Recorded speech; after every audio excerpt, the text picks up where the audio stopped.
നമസ്കാരം. ഇന്ന് കേട്ടൊരു ദുരന്തം. ഒരു നല്ല വിദ്യാഭ്യാസമുള്ള ഒരു വക്കീൽ യുവതി 2 പിഞ്ചു മക്കളെ പുഴയിലെറിഞ്ഞ് കൊന്ന് അവരോടൊപ്പം ചാടി ആത്മഹത്യ ചെയ്തു.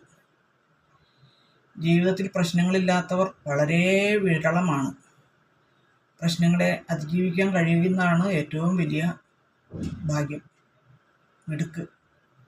അല്ലാതെ ജീവിതത്തിൽ നിന്ന് ഒളിച്ചോട്ടമല്ല. നമ്മൾ സമൂഹത്തിലേക്ക് ഇറങ്ങിയാൽ കാണാം, ഒരു നേരത്തെ ഭക്ഷണത്തിന് പോലും ഇല്ലാതെ കഷ്ടപ്പെടുന്ന എത്രയോ ആളുകൾ, കിടക്കാനൊരു കൂര പോലും ഇല്ലാതെ എത്രയോ പേർ. അവരൊക്കെ എത്ര സന്തോഷത്തിലാണ്. എന്നിട്ടും നമുക്ക് സുഖസൗകര്യങ്ങൾ കൂടുമ്പോഴാണോ എല്ലാം തച്ചുടച്ച് കളയാൻ തോന്നുന്നത്? ഇപ്പോൾ ആ യുവതിക്ക് അവരുടെ ഭർത്താവിൻ്റെ ഭാഗത്ത് നിന്ന് എന്തെങ്കിലും പ്രശ്നങ്ങളുണ്ടായെങ്കിൽ തന്നെ അവരൊരു അഡ്വക്കേറ്റ് അല്ലേ? അവരുടെ മക്കളെ അവർക്ക് മാത്രമായിട്ട് നോക്കിക്കൂടെ? എത്രയോ സ്ത്രീകൾ എനിക്ക് നേരിട്ടറിയുന്ന എൻ്റെ നാട്ടിലുള്ള പലരുണ്ട്. അതിലൊരു ചേച്ചി 17 വയസ്സിൽ കല്യാണം കഴിഞ്ഞ് 21 വയസ്സിനുള്ളിൽ 2 കുഞ്ഞുമക്കളായി.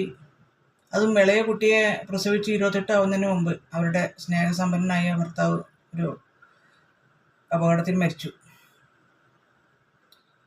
അവർ തനിയെ വളർത്തി. അത് നല്ല സൗന്ദര്യമൊക്കെ ഉള്ള ചെറുപ്പക്കാരിയാണ്.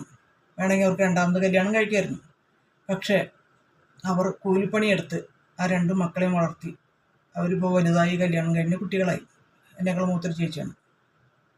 അങ്ങനെ ഒട്ടേറെ പേർ സാധാരണക്കാരിൽ ജീവിക്കാനുള്ള ഒരു വാശി ഉണ്ടാകുമെന്ന് എനിക്ക് തോന്നുന്നത്.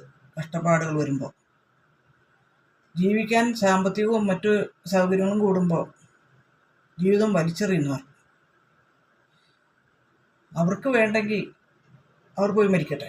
ഒരു നിവൃത്തിയില്ലെങ്കിൽ ആ കുട്ടികളെ ആവശ്യമുള്ള മക്കളില്ലാത്ത ആർക്കെങ്കിലും കൊടുക്കാമായിരുന്നു. ഏതെങ്കിലും അനാഥാലയത്തിൽ ഏൽപ്പിക്കാമായിരുന്നു. ഇവർക്കും ബന്ധുക്കളില്ലേ? അവരെ ആരെങ്കിലും ഏൽപ്പിച്ചുകൂടായിരുന്നോ? 2 പിഞ്ചു മക്കളെ കൊന്ന്. ഇനി പറഞ്ഞിട്ടെന്ന കാര്യം ആരോട് പറയാൻ, ആര് കേൾക്കാൻ?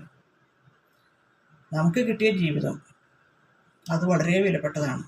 കൈയില്ലാത്തവർ, 2 കൈയില്ലാത്തവർ, 2 കാലും ഇല്ലാത്തവർ, കാഴ്ചയില്ലാത്തവർ, കേൾവിയില്ലാത്തവർ, സംസാരിക്കാൻ കഴിവില്ലാത്തവർ, വൈകല്യങ്ങൾ ഏറെയുള്ളവർ, അങ്ങനെ എന്തെല്ലാം തരത്തിലെ ആളുകൾ ജീവിതം സന്തോഷത്തോടെ ജീവിക്കുന്നു. അപ്പോൾ നമുക്ക് കിട്ടിയൊരു ജീവിതം ഇങ്ങനെ തുലച്ചു കളയാൻ എങ്ങനെ തോന്നുന്നു?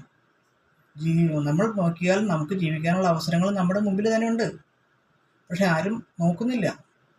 ഒരു ചട്ടക്കൂടിലേക്ക് ഒതുങ്ങി കൂടുന്നു, അവസാനിപ്പിക്കുന്നു.